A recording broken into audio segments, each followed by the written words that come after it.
Welcome back. You're watching Storyboard. The e-commerce boom in India has led to logistics companies making significant changes in their business models.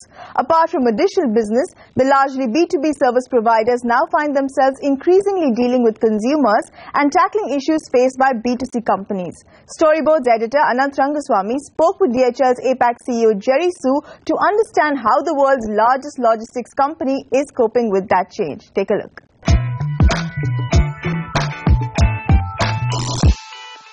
Mr. Su, thank you for talking to us. My pleasure. To begin with, what brings you to India? Well, it's a very important day for me to come this time because we're now finally moving to a new office. Today is the inauguration of our new office in Mumbai. It's a country office, so it's a very important occasion for me to come and join the team to celebrate what they have achieved and be able to move into a new environment that really going to produce better results through the working conditions of everyone in this company. Right, so what do you think of the business in India right now? Business in India is fantastic for me, and this is one of the pillars that I view in Asia Pacific. We certainly got bigger markets in Asia Pacific as in Northern Asian region. We have China, Japan, Korea. But India really is the pillar for us for the future growth.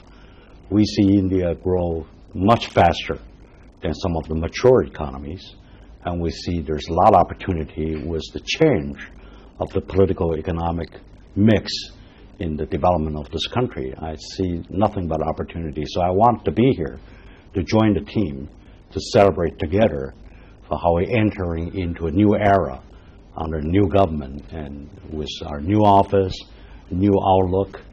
So I'm just extremely happy to be here.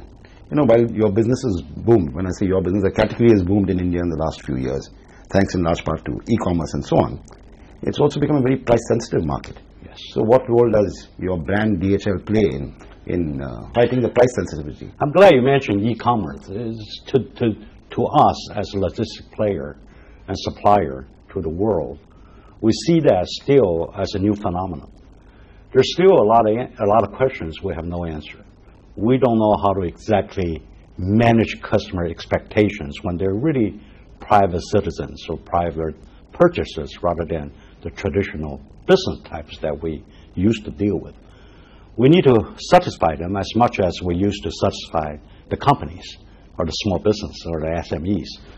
So it does create some issues for us on how we manage and adapt our model to meet the requirement of the individuals rather than a big corporation. I'll give you one example.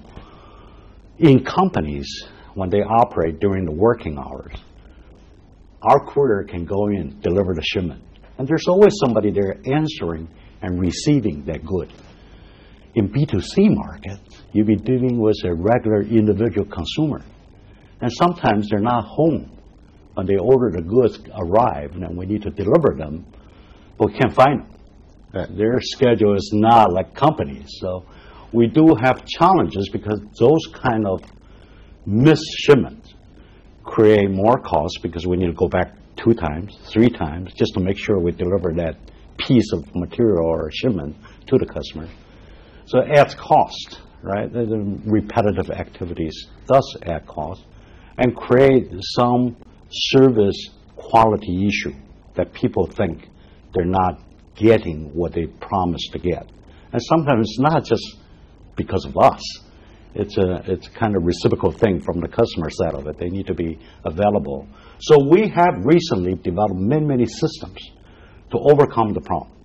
We now have a system that can tell the customer when the shipment will be there.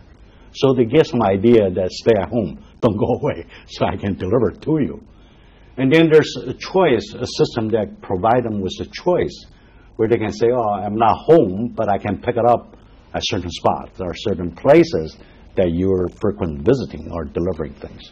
So those are the things that we're trying to evolve ourselves into the right business model so we can satisfy all these customers' needs. Where are these learnings coming from? The learning is coming from the world, from the Western countries like US, UK, even in Asia. Australia has been a very strong market for inbound shipments on the B2C business from Western world.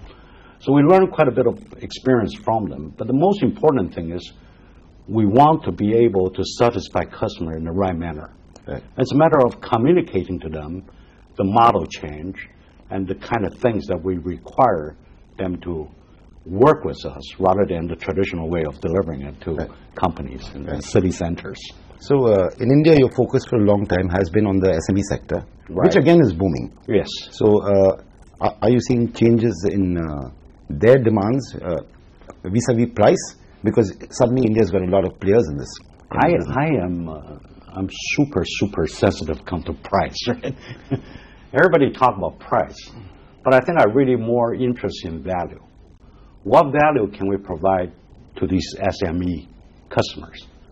What value do they see us that deliver the goods and services that they want?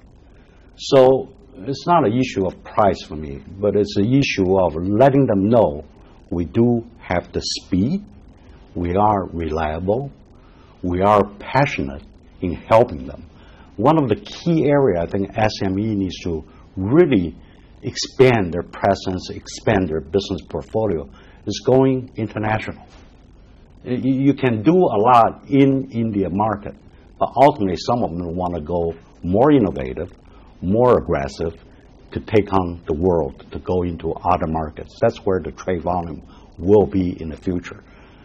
We are experts in international business. We have a term called ourselves certified international specialists because we are present in 220 markets in the world, the largest presence than anybody.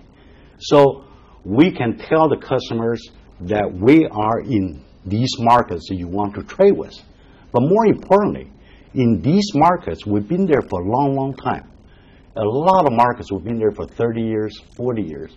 We know the regulation, we know the government, we know the trading habits of these markets.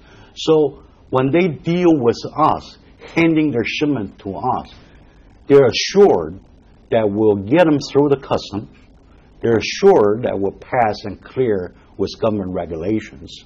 They're assured that we'll be delivered them on time, in time, for whatever needs they have.